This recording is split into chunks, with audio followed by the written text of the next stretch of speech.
जय हिंद दोस्तों, स्वागत है आप सभी का। पिछले वीडियो में हमने आप सभी को बताया था कि हमारा जो मगध 16 महाजनपद है उनकी राजधानी और उनके क्षेत्र के बारे में हमने थोड़ा सा हर्यंक वंश के संस्थापक बिंबिसार के बारे में जाना, जो कि हमारे मगध के राजा थे।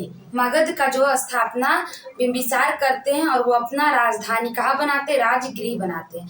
वो 544 ईसा पूर्व में गद्दी पे बैठते हैं और क्या करते हैं, ये मगध को अपना राजधानी राजगृह बनाते हैं।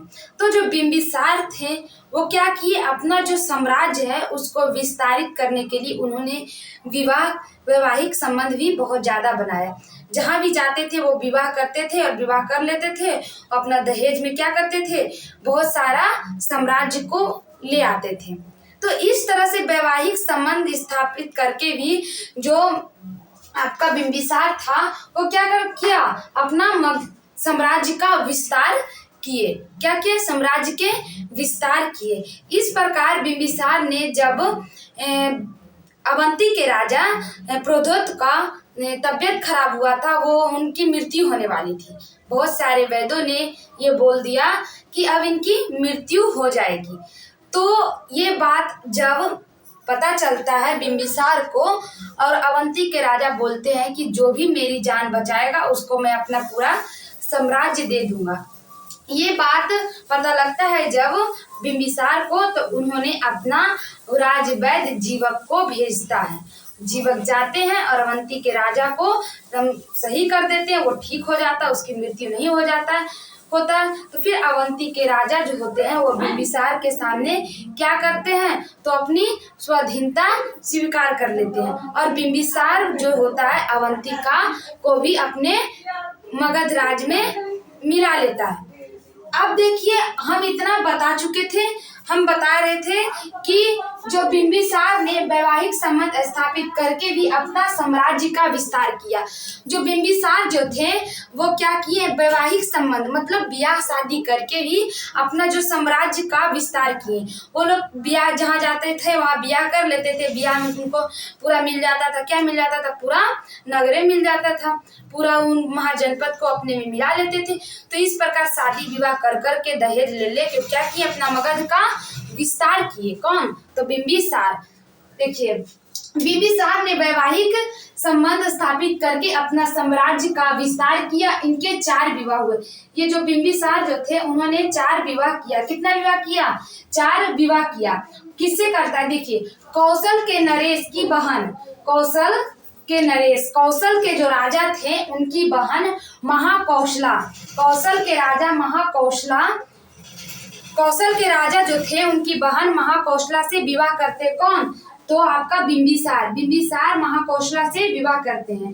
सबसे पहले महाकौशला से विवाह करते हैं। इनको दहेज में पूरा वाराणसी मिल जाता है। फिर चेटक की पुत्री चलन्ना से विवाह करते हैं। उसके बाद ये चेटक की पुत्री चलन्ना से विवाह करते हैं। मद्र देश की राजकुमारी क्षेमा से भी यह विवाह करते। तो पहला विवाह यह करते हैं महाकौशला से, दूसरी विवाह करते हैं चलन्ना से, और तीसरा विवाह करते हैं राजकुमारी क्षेमा से। इन्होंने कुल मिलाकर 3 विवाह किया। कुल मिला के कितने विवाह करते हैं, 3 विवाह करते हैं।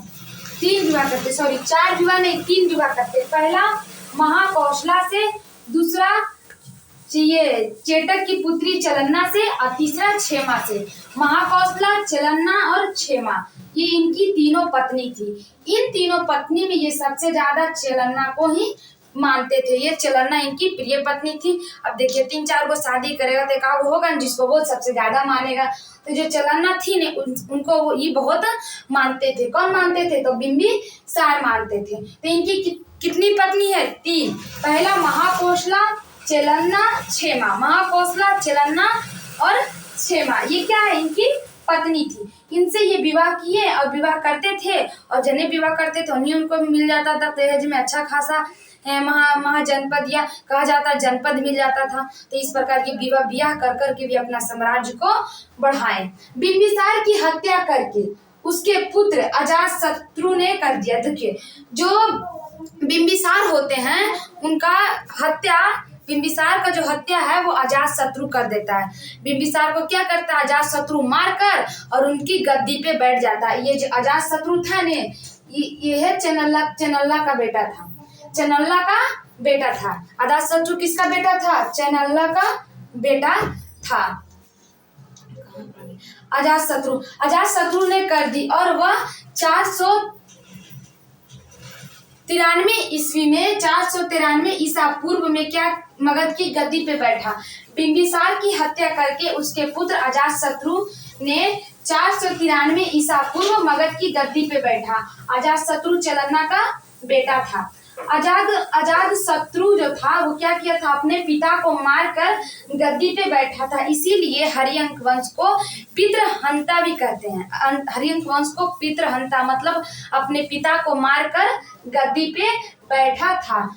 तो उसके पुत्र अजातशत्रु ने उसकी हत्या कर दी और वह 493 ईसा पूर्व गद्दी पे बैठा। 493 ईसा पूर्व में वो क्या करता है, मगध की गद्दी पे बैठता है। इसका उपनाम कुनिक था। इसका उपनाम क्या था, कुनिक था। और वह प्रारंभ में जैन धर्म का अनुयायी था।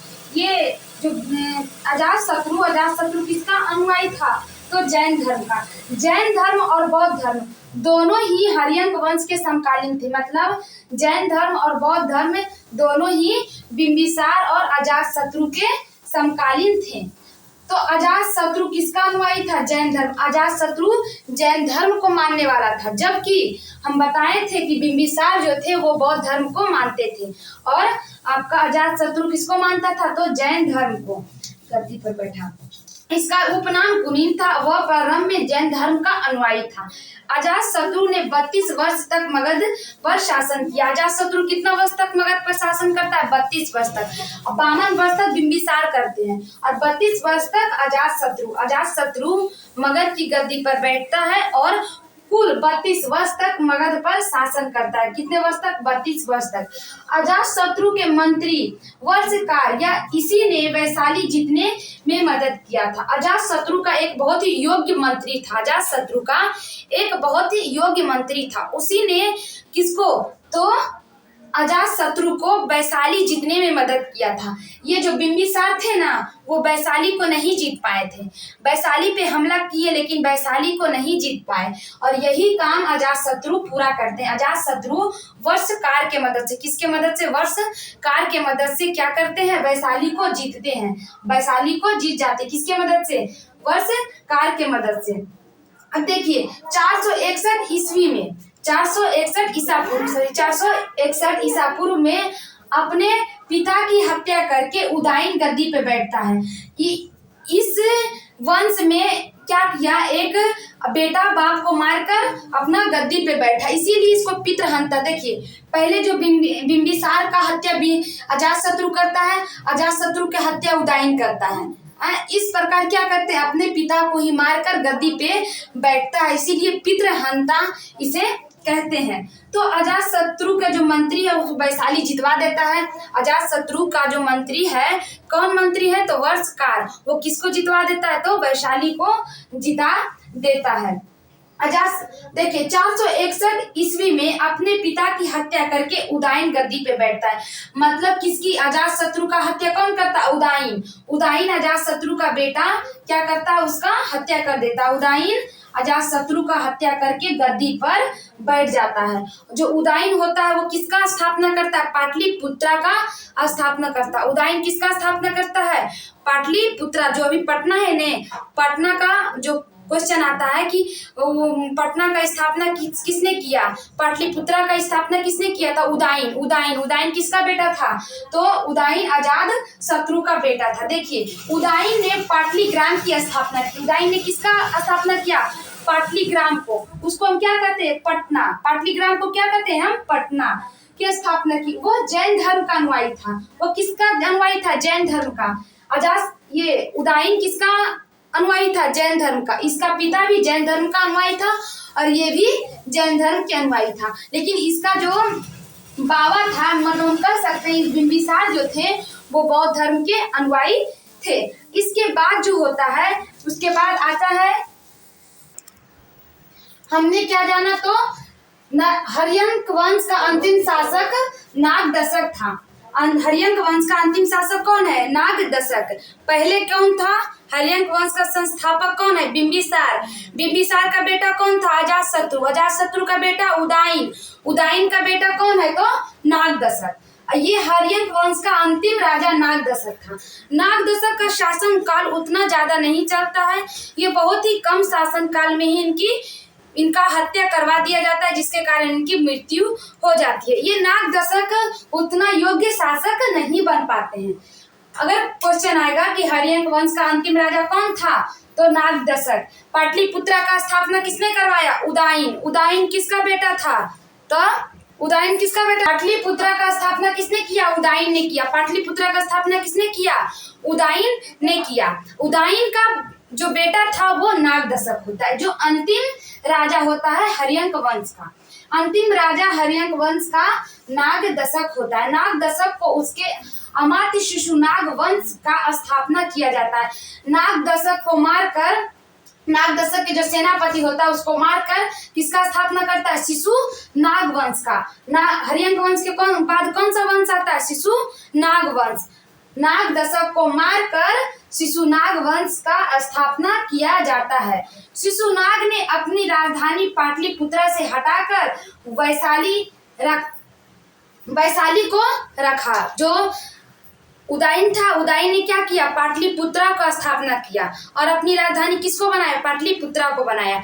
लेकिन जब नागदशक को मारकर जब ये आपका शिशुनाग बनता है, शिशुनाग राजा बनता है, तो वो क्या करता है? पाटलिपुत्रा को राजधानी हटाकर वैशाली बनाता है, वैशाली में स्थापित करता है। किसमें स्थापित करता है? तो वैशाली में स्थापित करता है अपना राजधानी। किसको हटाकर? तो पाटलिपुत्रा को हटाकर शिशुनाग वैशाली में राजधानी बनाता है। ये जो राजधानी को परिवर्तन करने का परंपरा एकदम सूर्य से चला आ रहा था। देखिए पहले जो बिंबिसार था वो की करता है आपका राजगिरी बनाता है, उसके बाद उदयन पाटलिपुत्रा, फिर ये आते हैं आपका शिशुनाग, वो क्या करते हैं? फिर से उसको वैशाली बना देते हैं। तो इस प्रकार क्या हो रहा था? मगध का राजधानी चेंज हो रहा था। उसके बाद जो शिशुनाग था, शिशुनाग ने अपनी राजधानी पाटलिपुत्रा बनाया। शिशुनाग का उत्तराधिकारी कालाशोक था। कालाशोक शिशुनाग का बेटा कौन है? कालाशोक। तो शिशुनाग वंश का जो उत्तराधिकारी था कौन था? कालाशोक। शिशुनाग वंश का उत्तराधिकारी कौन था? कालाशोक था। शिशुनाग के बाद उसका बेटा कालाशोक गद्दी पर बैठता है और वो राजधानी पाटलिपुत्रा ले गया। शिशुनाग वंश का अंतिम राजा नंदीवर्धन था। देखिए शिशुनाग का उत्तराधिकारी कालाशोक था, राजधानी पाटलिपुत्रा से ले गया।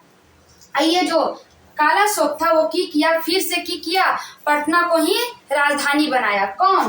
तो आपका कालाशोक। कालाशोक क्या करता है? फिर से वैशाली से राजधानी पटना बनाता है। मगध का राजधानी वैशाली से पटना बनाता है। पाटलिपुत्रा कौन बनाता है? तो अशोक बनाता है। तो शिशुनाग वंश का उत्तराधिकारी, शिशुनाग का बेटा कौन था?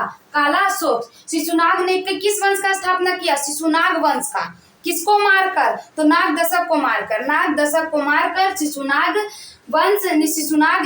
शिशुनाग वंश का स्थापना करता है और शिशुनाग वंश का अगला उत्तराधिकारी होता है आपका कालाशोक होता है। ये की करता है? फिर से जो राजधानी होता है उसको पटना बनाता है। कौन? तो कालाशोक। अब देखिए इसका जो अंतिम राजा आपका शिशुनाग वंश का अंतिम राजा नंदीवर्धन होता है। अंतिम राजा कौन होता है? नंदीवर्धन। शिशुनाग वंश का अंतिम राजा नंदीवर्धन होता है और नंदीवर्धन को मारकर नंद वंश का स्थापना होता है। देखिए न से नंदी वंश को मार दिया और नंद वंश का स्थापना किया। नंदी वंश को मारकर जो नंदी होता है नंदीवर्धन को मारकर नंद वंश का स्थापना करता है। कौन?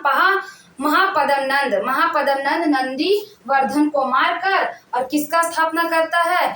तो नंद वंश का स्थापना करता है। उसके बाद नंद वंश के बाद आता है नंद वंश के संस्थापक महापद्म नंद होते, उसके बाद उसके अंतिम राजा धनानंद होता, उसके बाद मौर्य वंश का स्थापना होता है। तो हम कल मौर्य वंश के बारे में और आपका